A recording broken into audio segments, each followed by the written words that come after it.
views expressed on this program are those of the hosts, guests, and callers, and are not necessarily those of this station, its management, or other advertisers.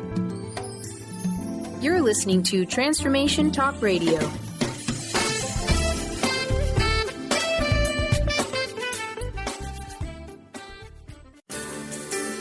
On the cutting edge of the new mainstream, Christine Upchurch is passionate about bringing together science, psychology, and spirituality in a way that can be applied to our everyday lives for true transformation. The Christine Upchurch Show, stellar conversations to illuminate your journey, engages some of the most inspired visionaries on the planet in lighthearted, lively dialogue. Join us as we explore the expansive nature of reality in a down-to-earth way, offering you insights and tools, empowering you to become that bright light you're meant to be. Now, here's your host, Christine Upchurch. Hello, everybody. Welcome. I'm talking to you today on KKNW 1150 AM here in the Seattle area. You might be listening on WBLQ 1230 AM in Rhode Island, Connecticut, or New York. You might be listening on one of the 35 stations in Australia, anywhere around the world on Transformation Talk Radio, or after the fact on christine-upchurch.com. But wherever and whenever you're listening from, you're going to be really glad you joined us here today, because we're going to be talking about something we've never talked about before, and I just about can guarantee it pertains to you. And we're going to be talking about family issues. But before I get into that and tell you who our wonderful guest is today, I want to say hello to my better half here in the studio, Mr. Benny Mathers. Benny, hello. Hi, how are you? Good. I'm doing well, thank you. Fluster, you okay now? We breathe? I know. It's like the changing of the guard sometimes here, going from one live show to the other can be a little crazy. There's some frantic moments. I think we need a little more time at the top of the hour, but we still make, that'd be nice. Make it do. That'd be nice. Although I don't think we want to hear any more news at the top of the hour because it's just tragic what's going on. It's not that I want to bury my head in the sand. In fact, I think that it's really important that we are aware and that we consciously work to shift things. And in fact, I did my first Facebook Live video as a part of a global event recently. I saw that. You looked adorable. Oh, thank you. It is funny. Trying to get the camera angle right, and like get everything set up. It was a little tricky, but it's had hundreds of views already. It's there. Hundreds of views. It's there for the watching. It includes my perspective about how we're being asked not only to clear out our own emotional stuff, but to help clear out what I call the collective shadow, and clear and sort of increase the energy of the collective heart. It's a matter of opening the collective heart so that we can energize the manifestation of a more peaceful and loving world. And it includes a meditation. So go to the homepage of my website, christine-upchurch.com. You can click on that and listen to it after the fact. And if you're interested in sort of coming together with others, you don't need to do it live. In terms of consciousness and intent, time is not relevant. So please join us, if you will. And go after the hate with love. Exactly. Right? Yes. Go after it. And we have to somehow come to this place of setting boundaries, of course. The boundaries are really important. But we can't do that with hate. It's just, it keeps the cycle going. It's too messy. Yeah, it is. Messy. And we're not all about that here. No, we're not. And, No. And speaking of taking things from messy to more workable, yay! I'm really excited to have our guest on today. He's been a guest before, and I tell you, this man writes so many books, and they're wonderful books, and I don't know how he does it. And we're talking about Eric Maisel, Ph.D. He's a retired family therapist. He's currently a life coach. And he's the author of more than 50 books. And his latest book is called Overcoming Your Difficult Family. Now, he's been quoted or featured in a variety of publications, many of which you've heard of, including Martha Stewart Living, Redbook, Glamour, Men's Health, the San Francisco Chronicle, and Self Magazine. He lives down in San Francisco, and, I'm really excited to talk to him today because the title, Overcoming Your Difficult Family, is one that's going to capture all of our attention, but the subtitle is even better, 8 Skills for Thriving in Any Family Situation. I'd like to welcome our guest today, Dr. Eric Maisel. Hi, Eric. Hi, Christine. How are you? I'm doing well, thank you. How are you doing? I'm doing fine. The world is quite odd, isn't it? It is. It is. What's your take on it? Oh, my word. I think none of it is for public consumption. oh, yeah.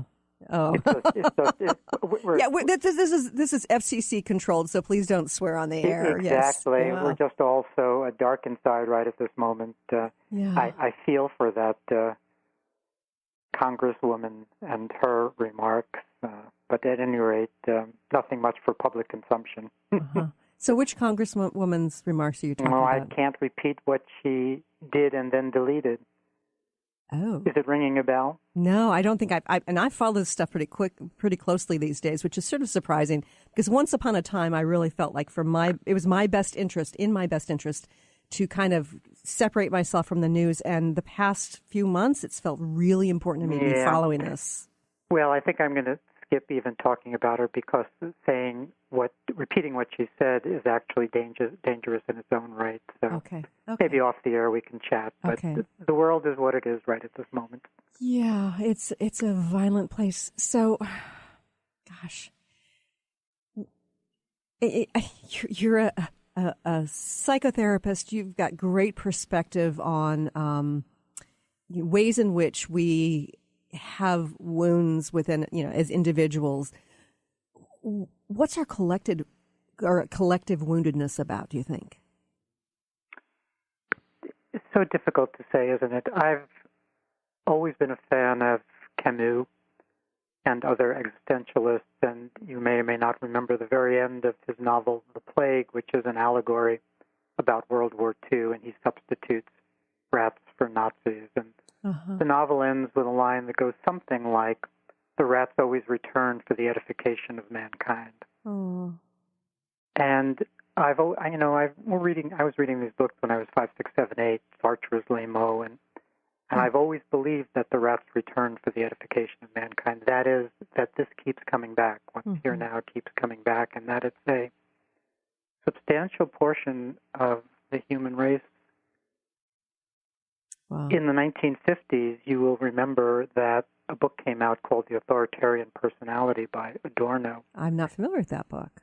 It was a great book, and it was an attempt by certain Berkeley professors to understand what World War II was about, and not so much where Hitler came from, but where his followers came from, what was going on in their being. And they identified many interesting attributes of the authoritarian follower. And that all got squashed in the late 50s, I think, from right-wing pushback. I think the right wing in this country, didn't want to know how the right wing in the rest of the world operates. But that's still awfully fascinating material about the kind of pseudo-religiosity of the followers and the this and the that. Still remains some of the most interesting reading. The idea of the authoritarian personality, the idea of the authoritarian follower. Right. I think they're quite relevant ideas. I follow Amy Siskind on Facebook, and she's been making a list every week of ways in which we're no longer living in our norm and actually heading towards authoritarianism. And it is fascinating and it's terrifying. And I think that her lists are actually ending up in the Library of Congress. They're very impressive, and they're huge sometimes, like 100 and plus 150 items in a week. And in mentioning Camus, I just want to mention to listeners that he had some great essays, one of which was called Letter to a German Friend. And this was a long letter in which he remarked how French and other European progressives were slow to react to Hitler because they just couldn't believe that people like Hitler actually existed. They knew intellectually that such people must exist. They were beginning to understand, other kinds of authoritarian leaders, Stalin and what have you. Right. But at some level, they could hardly believe that they existed. And then at some point, they believed it. And then they, in Camus' way of putting it, then they reacted strongly and appropriately, and they could not any longer be fooled by that fascism. Right. We may be at some place like that where, progressives have to actually believe what we're seeing. And I probably don't agree with you a little bit in your intro, or agree is not the right way to say it precisely, but I'm not sure we can change things by thinking about them or praying on them. I'm not sure we can change things at a distance. Well, I wholeheartedly agree. And what I was saying in my video is that there's a piece of it that we're not allowing ourselves to feel the grief associated with the collective, and that's a really important part of it in order to sort of free up the energy towards manifestation, which includes not only the vision and the heart energy, but the action too. Yes. And I've been asked in different contexts about, is it good to watch the news? Is it bad to watch the news? Mm-hmm. I'm going to give a kind of long-winded answer, but it may be sort of on point.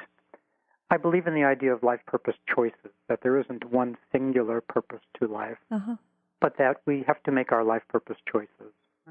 And if we don't, we actually don't know what's important in life, and we aren't actually living our life purpose choices. Well, let's say that one of our life purpose, they might sound like creativity and relationships and activism and service.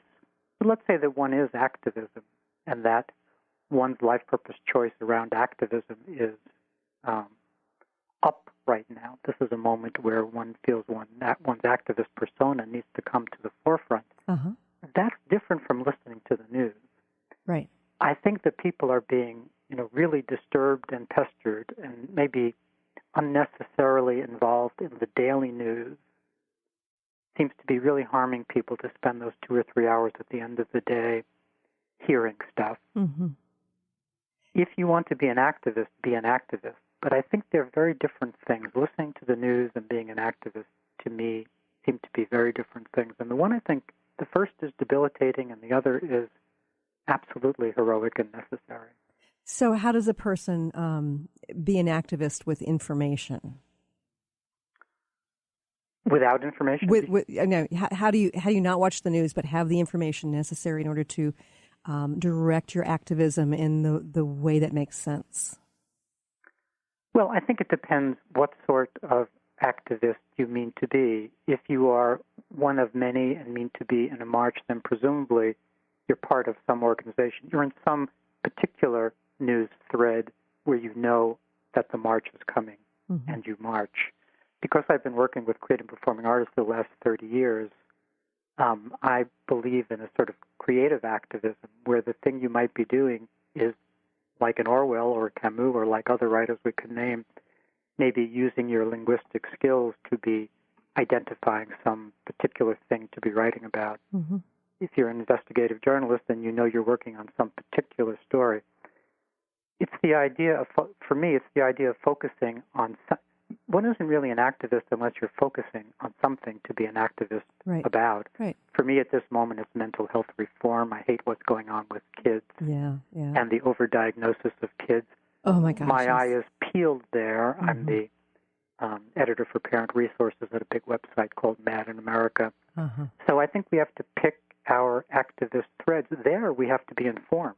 Yes. But that's different from knowing about every person who now has said something about something. Yes, it doesn't feel absolutely. like the same thing to me. Right. But I think that we also can't keep our heads in the sand about everything. So it's if we were going to have some sort of, political activism in our life, then we need to be informed in that particular area, or else, I fear that the same sort of thing that happened in leading up to World War II could happen again.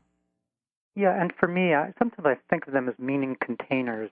We need to create a container for all of this energy and passion and darkness and what have you. And I was just noticing the other day, I was following some bit of news, and somebody was on a show who had created a very elaborate, I think, 400 or 500 item timeline of the Russia thing, different. Well, the activity of creating that timeline is an activist activity. That serves everyone to be able to know that A follows B and B follows C, or vice versa. Right.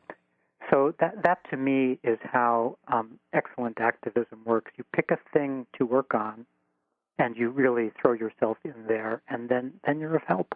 Mm-hmm. That makes sense. We've got to go to a quick break now, but when we return, we will get to the topic of family. More with Dr. Eric Maisel here in just a few moments.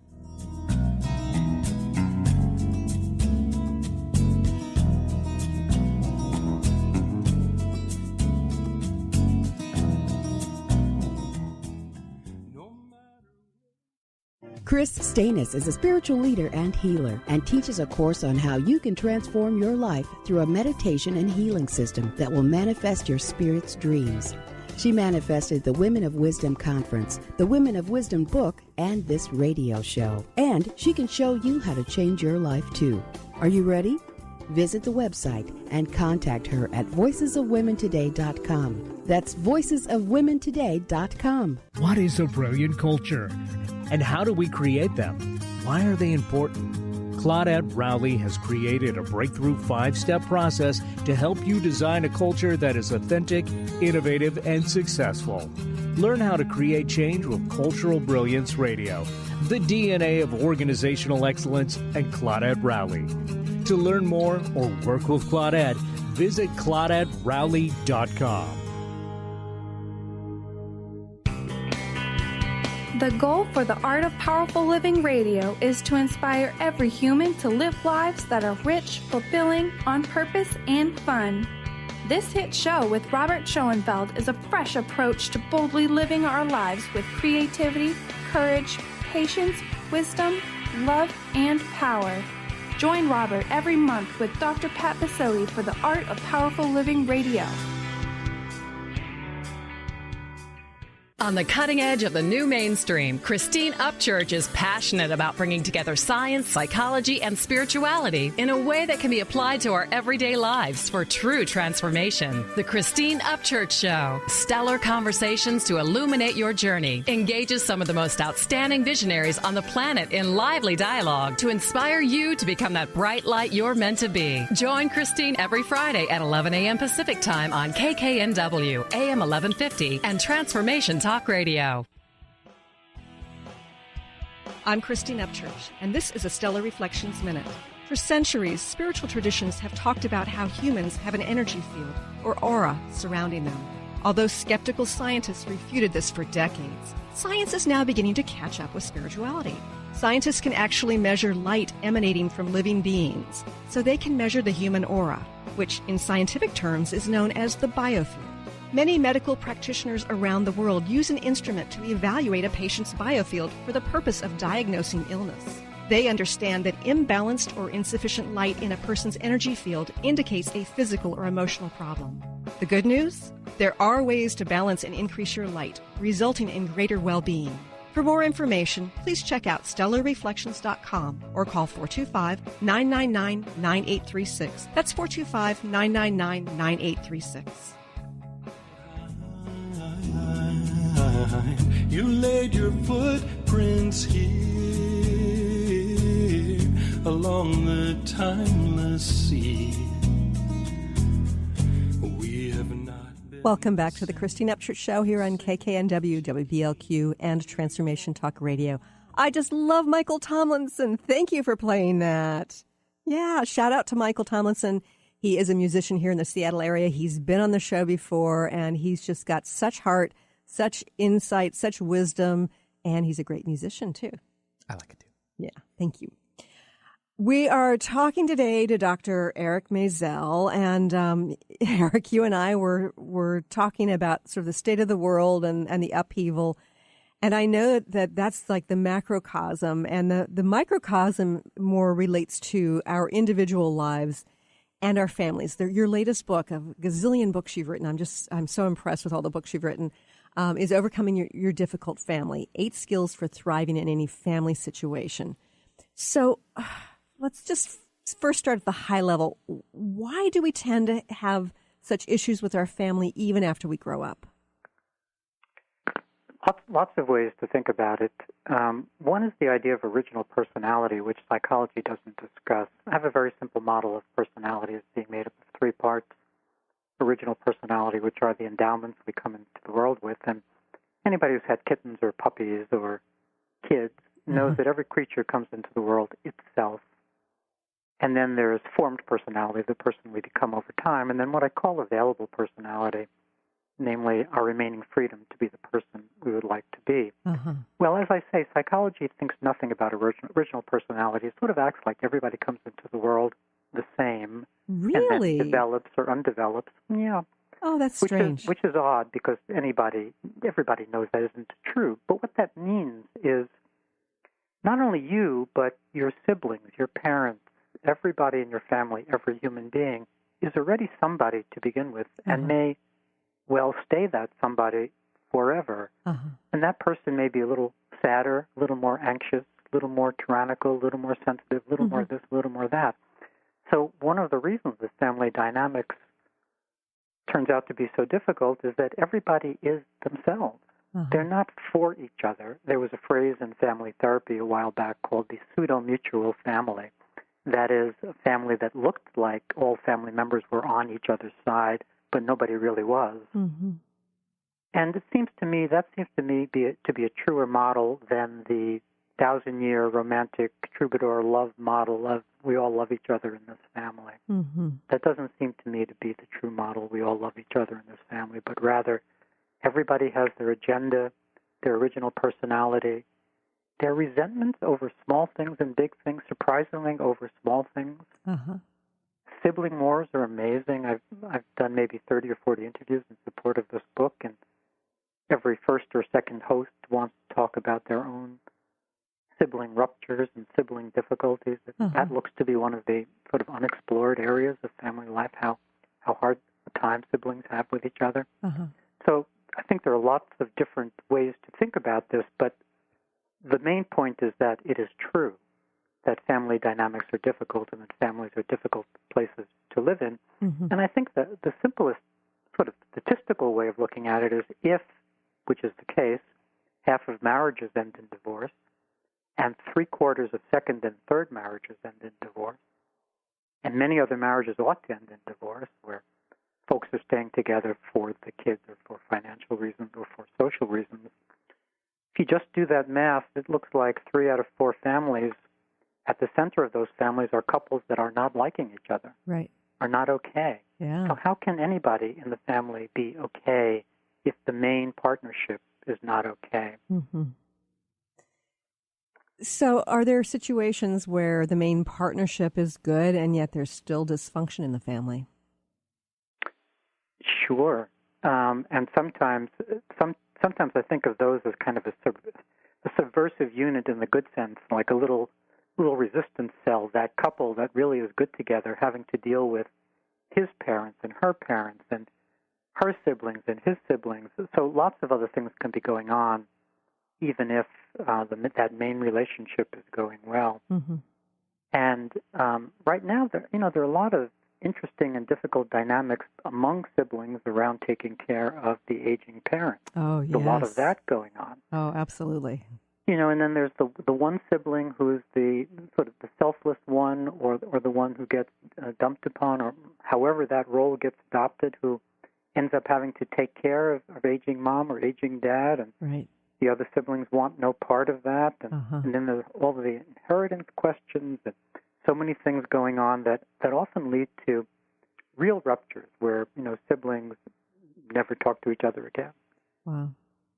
Yeah, I've seen that firsthand, and it's funny because I saw my brothers. I don't see them very often, particularly as a pair. I'm the youngest of 3 kids, and we were commenting on how well we did as a threesome, dealing with our 2 parents' deaths that happened 16 days apart from each other, and then sort of dealing with all the estate stuff. It was really easy, and it was just like you see all these terrible things that are happening in other families over it, and somehow it worked well, and I felt very, very blessed. That's right. Your story is the exceptional story. Most stories don't turn out that well, or really the siblings aren't just not as okay as the 3 of you sound to be. Yeah. So I know you've got lots of tools you can offer us about how we can sort of develop skills to deal with the difficult situations. What are some of those? In the book I present 8, and the headline here is I don't expect any human being to learn 8 skills. It goes way beyond what we can do. But I do think that if one or another of these skills speak to a reader or a listener, then that's the one to work on. The 8, I'll just name them quickly in case we're coming up on a break, but the 8 are smart, just being smart about problem solving, strength, calmness, clarity, awareness, courage, which is a big one, presence, and then resilience, because these are family matters. The issues are going to keep coming back and keep coming back. So we need resilience to deal with them time and time again. Right. So, if we do a lot of our own inner work, clearing out some of our own issues that sometimes, often will, relate to family stuff, and we end up getting back into a situation where we're dealing with our family and we get triggered, what does that mean? Well, it may mean in part that we haven't done the work you just said. Right. A lot of people do workshops, read self-help books and what have you, but don't actually take away an anxiety management tool that actually works for them in the moment, a portable tool, or don't really learn how to communicate strongly. Just give you one headline. I train clients when there's something important that they want to say, and often in families there's something important you want to say. I train them to speak in sentences of 7 words or fewer with a real period at the end. Oh, I like that. And it's very hard for human beings to do that. We put in commas. We want to start half apologizing and taking the sting out of what we're saying and doing all kinds of things at the end of a sentence. And communication fails when we do that, because we're letting the other person off the hook, but also the other person isn't hearing us once we start putting in those commas. So here's an example of that kind of sentence. That's not okay. Love that. With a period. It's very hard for human beings to say that's not okay with a period. We feel like we've done something somehow dramatic and treasonous and just very big by saying that's not okay with a period. But when we do that, we really open up a space in the other person to hear, and it's very hard for the other person not to respond. Whether they respond positively or negatively, you will be heard. One of the reasons we don't like to speak like that is that we know there will be consequences. Right. And we're often just not ready we don't want those consequences. The consequences may be as large as divorce, but there can be all kinds of smaller consequences, all kinds of ruptures, all kinds of bad evenings, all kinds of everything. Right. And so we repetitively avoid the confrontation or the clear speaking, but we can't really we can't stand up for ourselves, we can't feel good, we can't make progress if we're not going to say what we need to say. Right. This is fascinating, and I know we all need this. We have to go to another quick break, but stay tuned for more. The way the leaves come down from autumn trees, you are in these golden parts of me, flowing wild and free.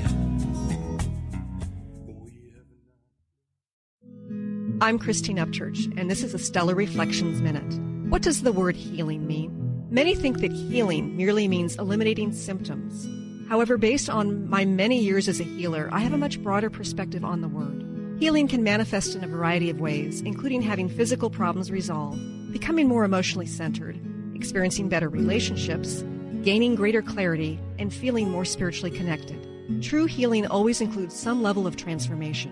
Whatever form healing takes, there is one commonality, an improvement in quality of life. To me, the highest form of healing goes beyond aligning with wellness. It comes from recognizing our soul's voice and allowing it to speak through us. And in that sense, don't we all yearn to heal into our wholeness? Please visit stellarreflections.com or call 425-999-9836. That's 425-999-9836.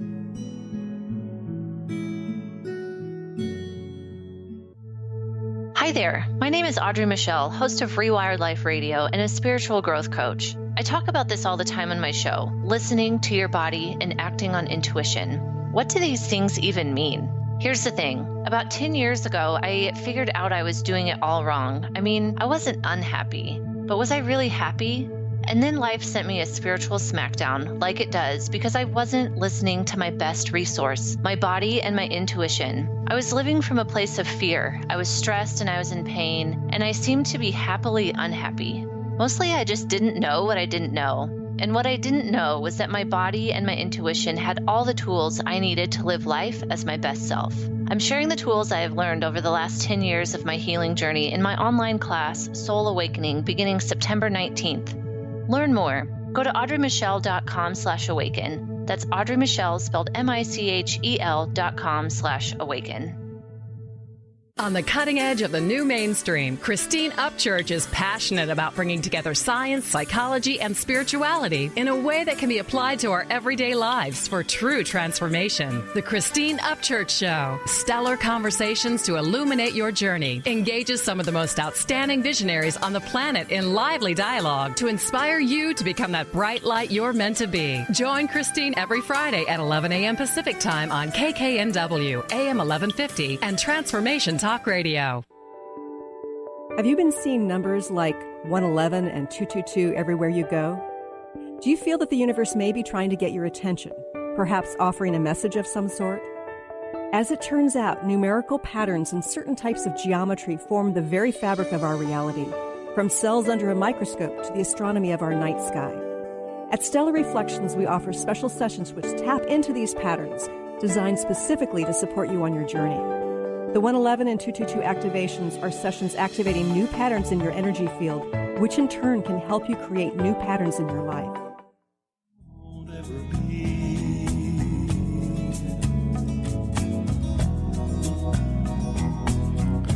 Outside in the wind, I feel everything. I'm breathing again, full of you. Then love starts to rise.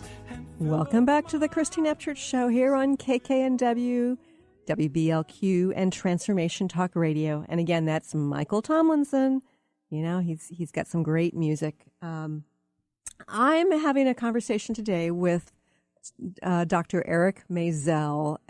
The subject is the subject of his latest book, Overcoming Your Difficult Family, 8 Skills for Thriving in Any Family Situation. Okay, Eric, during this time right now when dealing with our families, what's one of the more important skills that we need to develop? It is the skill of calmness. But before I go there, I wanted to give a headline about why this book, which I failed to mention. And that is, if people are aware, and they may well be, that we're in this middle of this epidemic of individual pathology diagnoses. That is, everybody, adult or child, is getting labeled with something or other, whether it's clinical depression or ADHD or PTSD, or in kids, ADHD or oppositional defiant disorder, et cetera, et cetera, et cetera. And in that model, context and circumstance don't count at all. It's as if you've caught something. You show certain symptoms, and you get a certain label. And so we're really deeply embedded in this moment of so-called individual pathology. And so I wanted to do this book as a little bit of counterpoint or antidote to that way of thinking about things. How can it be that context and circumstance don't matter? Right. How can it be that if a child every day has to experience his parents screaming, that might not make him something or other, sad, anxious? So he's going to get the label. He's going to get the childhood depression label, and what's going on in his family is not going to be looked at all. And that just strikes me as completely wrong. And anybody who thinks about it for a second must understand that the distress doesn't reside just in that child. The distress is there because of what's going on around the child. Right. So that's a reason. Let's take it another step further. I'm real curious about your perspective on the use of drugs for some of these things, such as ADHD. I'm completely against it personally, and I don't think they're drugs. I think they're chemicals with powerful effects, and that's a very different concept. If you have a rhino raging and charging at you, we have tranquilizer darts that can put it down. But that doesn't mean we know anything about why it's raging. So we have chemicals that can do things to you, that can alter your mood, that can alter your brain chemistry. We have those chemicals. That doesn't mean that we have any idea what's going on inside of you. Right. And that's how these chemicals operate. An awful lot of the effect of these chemicals is the placebo effect. There have been big studies around how between 50 and 75% of the, quote, positive effects of these chemicals are the placebo effect. But here's another just fascinating piece of this. This is sort of a secondary placebo effect. So there have been nice studies where kids are put in so-called clinical trials and given so-called medication for their ADHD, but in fact They're just sugar pills. Sure. It's just placebos. Right. But the fact that they have been given something, now the parents and teachers, administrators don't know that these are sugar pills. Uh-huh. The fact that they've been given something doesn't change the child's behavior because he's taking nothing, but it completely changes the parents' and the teacher's perception of the child. Wow. Now the child seems ever so much better. Yeah. So this is a placebo effect once removed. Right. So, you're bringing up a big subject which is important to me, but I do not believe that these are medications, because for them to be medications, that implies that there's an actual illness, and there is no illness being detected anywhere by any test in the mental health world. Yeah. The head of the National Institute of Mental Health said a couple of years ago, and he said it and no one heard him, that there's no such thing as depression or schizophrenia. Oh, wow. And by that he meant the phenomena is true. Some people are despairing, but to add on a pseudo-medical sounding label like depression does nothing to move the conversation forward. Right. Yes, people hear voices, but to throw on the label schizophrenia makes it sound like we know something.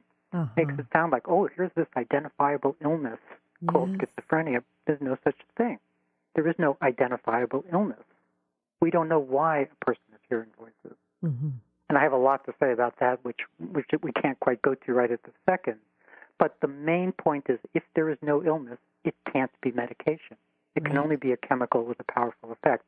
I have to put a big parenthesis here, which is you may want that effect. If you are deep in despair and suicidal, you may want the window of opportunity that one of these chemicals can give you to, so to speak, take a breather and to have your brain chemistry reorganized so that you don't commit suicide. So I'm not saying never take a chemical with a powerful effect. Just understand what you're doing, if you can. Understand what you're doing and understand that it's not medication for an illness, but a chemical with an effect. I also think about the children, too, and it's like we've got our society structured so that, first of all, children have very little spare time. Secondly, they're expected to sit and listen and watch, for a good portion of their day. And it seems like it doesn't allow children to be children, the kinesthetic, the curious, the creative people that we're designed to be, particularly at that age and stage. And so it's like we're trying to get kids to conform to a model that should be conforming to them instead. Don't you think that if we let kids out on a farm for a summer and let them run around all day and only show up for a sandwich completely dirty, that they would be 100% happy and healthy? Absolutely. I mean, it just seems so logical. Right, and they learn things. See, my first child, we homeschooled until he took some classes outside the home, but we homeschooled him until 10th grade, 11th grade. And he was just one of these creative types, and he was a bit of an introvert. And, he had friends and stuff, but he needed that alone time. He needed that imagination time. And I shudder to think what would have happened had he been in like a regular school. That's right. Yeah. That's right. Well, he would have had, an ADHD label or something else by this time. And by the way, there's no reason why you should know this or your listeners should know this, but Congress, which can't pass anything, passed a horrible bill a little while ago. Time flies. I was going to say a couple of months ago, but it may be as many as 6 months ago. Allocating lots of money in the billions for primary care physicians to learn how to prophylactically predict which children are going to have mental disorders. And predict, and then are they also supposed to prophylactically treat? Yes. Oh, no. Yes. So since everybody's parents nowadays are going to have some label, clinical depression or what have you, primary care physicians are going to be able to look at those labels and say, well, since dad is clinically depressed and since mom has generalized anxiety disorder, this child is at risk, let's put him on something now. Okay. That's terrifying. Terrifying. Yeah. It's just terrifying. But the money's now been allocated, and the drug companies are now, hard at work providing information, so-called information, false news, so-called information to primary care physicians and, of course, psychiatrists about how to go down this road of, so to speak, predicting mental illness and medicating before there are symptoms.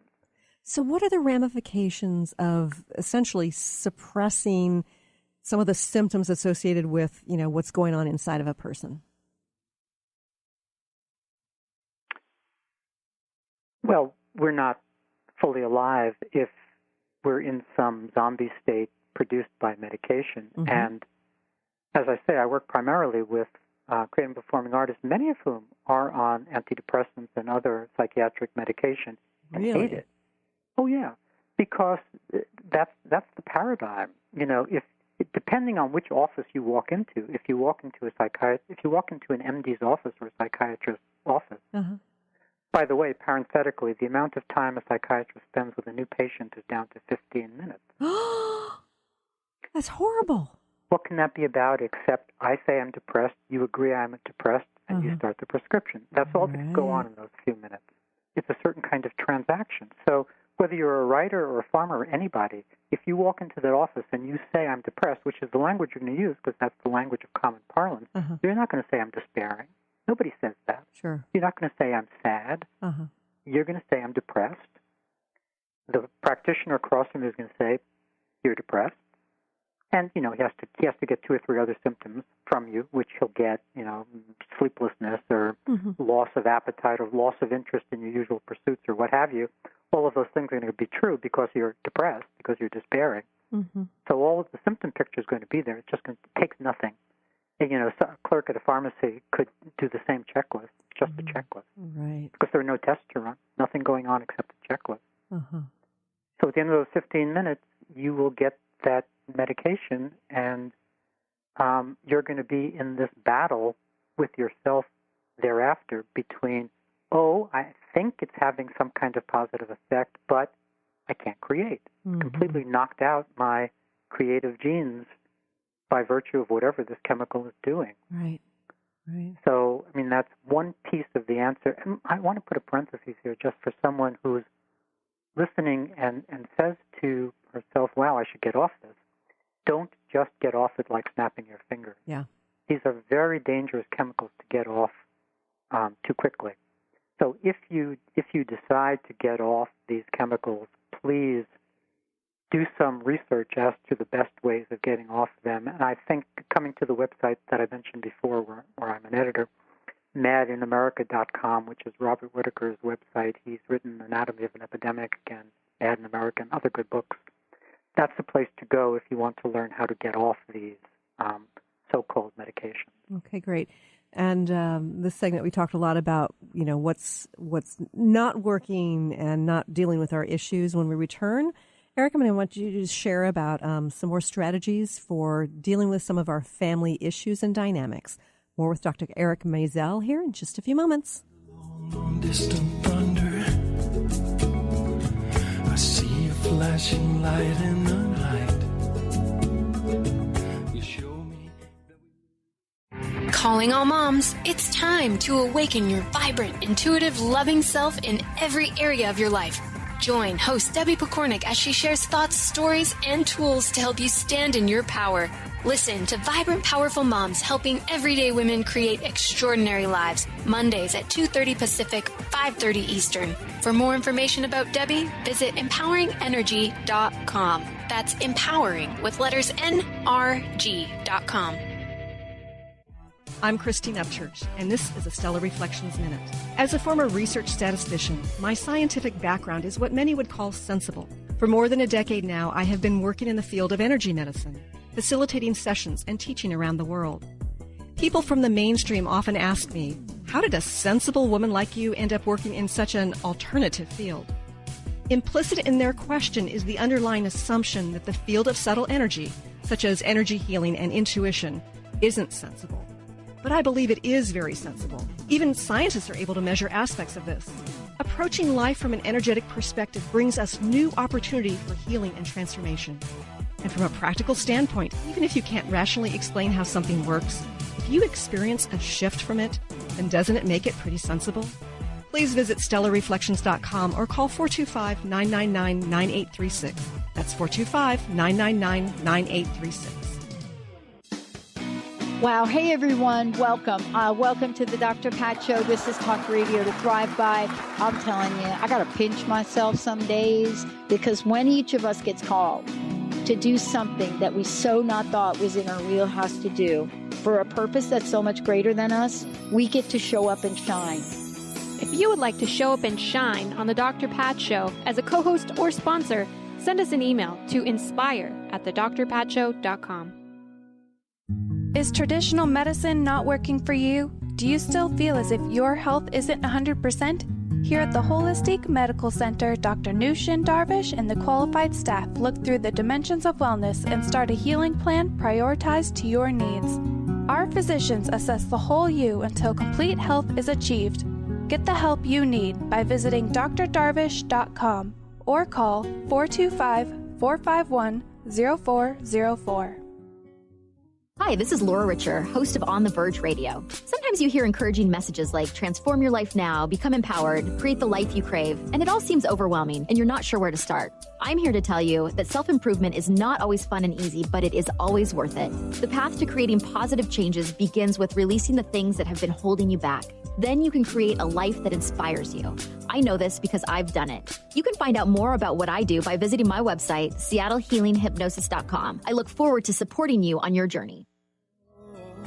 In the dance of life, no matter what you dream or what you leave behind. Welcome back to the Christine Upchurch Show. You know, this is a fascinating conversation, and this hour is flying by.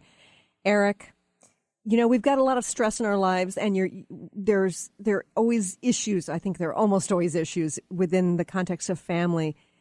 So how do we develop strategies for dealing with our own stress and then kind of navigating the difficulties within the confines of the family?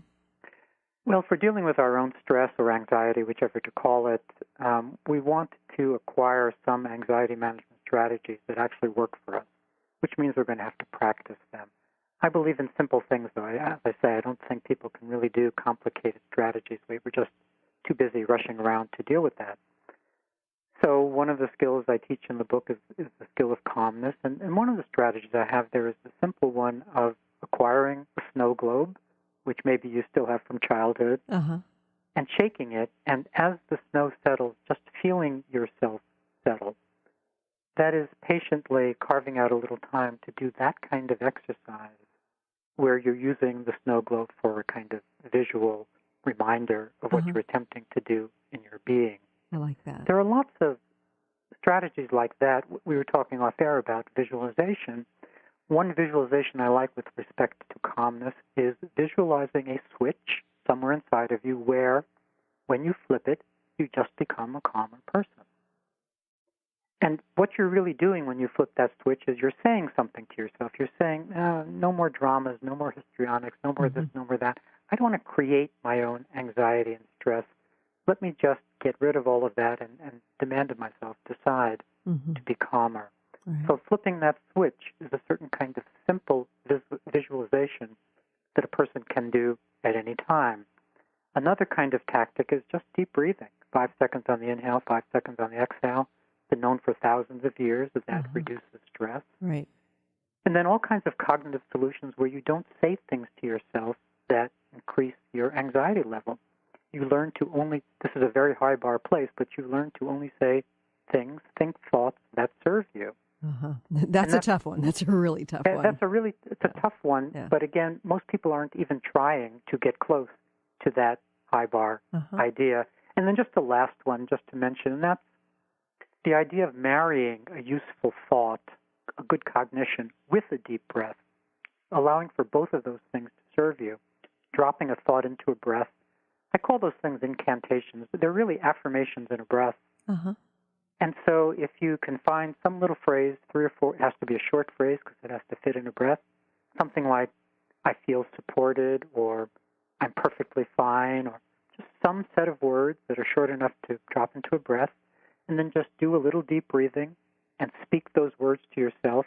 These are simple things to try, and I think we shouldn't scorn simple tactics, because if we're just rushing through the day, never trying anything that really helps us, well, then we're probably not going to help ourselves. Right, right. And I, even in terms of healing, I've always viewed that the simpler approach, the better.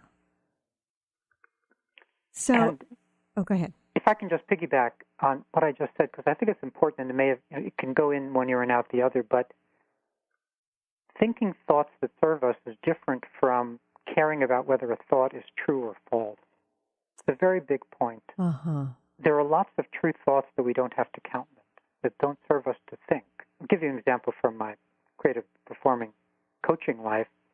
You know, if you're a writer and you go into a bookstore and you look around and you inadvertently say to yourself, wow, there are a lot of writers out there. That's a true thought. Right. But it may not be a thought that serves you. And what often happens is you have that thought on a Monday, and Thursday you stop writing because of all the competition and all the writers out there, but you don't even know what happened. So that's why we have to be very, very wise and smart about hearing our own thoughts and noticing the dangerousness of a thought as innocent and truthful as, wow, there are a lot of writers out there. Yeah. And the two thoughts that my clients speak the most that they have to watch out for are, I'm too tired and I'm too busy. I'm too tired to get my work done. I'm too busy to get my work done. Right. Because there are so many grains of truth in those utterances, everybody is busy and most people are quite tired. Because there are so many grains of truth, we let ourselves off the hook. Right. So we have to get in the habit of inserting a big but, a big BUT there. And, you know, I am tired, but I could work on my novel for 20 minutes. Or I am busy, but I can squeeze in 15 minutes to do some painting. You know, so we have to do that work. Yeah, and we're running out of time here. I'm just wondering if you could give us a quick example of somebody you've dealt with who has employed one of your strategies and have shifted the dynamics within the context of their family. Sure, I'll give a quick example. And these dynamics are complicated. So I was working with a lawyer who ostensibly the issue was that he was a workaholic and never could leave work. And he was working 70, 80 weeks at his law firm. And he had good reasons, good reasons and bad reasons, good reasons trying to become partner and billable hours and all those things. Well, to make this long story short, he was staying at work so long because he was actually afraid to go home, because he was afraid to see the badness of his relationship with his wife. Wow. And I mentioned the 8 skills in passing really quickly. One of them is courage. And he actually had to work on finding the courage to go home each day. And that sounds so odd, and yet that was exactly what was going on in his being, was that not only would he stay at work late, but then he would go to the gym. Then he would do A. Then he would find every possible reason to make sure that he would get home after his wife was already asleep. So he never saw his kids for that reason. Right. And so, as I say, to make that long story short, he practiced courage. He started going home. They went into couples counseling, and things actually got better. This was not going to the place of, and they got a divorce. Things actually got better there once he showed up and started coming home. Instead of avoiding the pain. That's right. Yeah. Okay. In, say, a minute and a half or less, do you have a message for our listeners relating to, how they can show up within the context of their families to be healthier and happier? Well, I have no particular overriding message, except, of course, that these are difficult dynamics. But I would say a few small things, or they're not really small, but specific things. Okay. One is safety is important. If what's going on, and I name different kinds of families, and if you're in a bullying family or one of these kinds of families where safety is an issue, your first job is to be safe and to try to find allies. And it may be that the other parent can't be the ally because they're in collusion. So it may be a grandparent, it may be an uncle, it may be a cousin, but you want to find somebody on your side who at least can say, yeah, you're not nuts. This is actually going on in your family. So that's one sort of thing to remember, is that safety matters. And the second thing is, if you want to have a conversation with a family member and you want to be heard, have it in a new location. Rather than just bumping into them again at the kitchen table and having your usual repetitious dialogue, invite them out for a walk around the lake or to tea or something. Just that ceremonial movement to a new place is going to make some amount of positive difference in the relationship. Right. It's really good stuff, and you've got some great, useful tips within your book. Can you please share with our listeners what your website is, Eric? It is myname.com, which is ericmaisel.com, EricMaisel.com. Okay, that's EricMaisel.com. Eric, it's always a pleasure to talk to you. Thank you for joining us here today. Thank you so much for having me. And thank you for joining us here today. I'm so glad that you're listening, and I look forward to talking to you again soon. You've been listening to the Christine Upchurch Show, stellar conversations to illuminate your journey. Each week, this show engages some of the most outstanding visionaries on the planet in lively dialogue to inspire you to become that bright light you're meant to be. Join Christine every Friday at 11 a.m. Pacific Time on KKNW, AM 1150, and TransformationTalkRadio.com. For more information about the transformative healing work of Christine, visit www.stellarreflections.com. And for weekly topics, visit www.transformationtalkradio.com.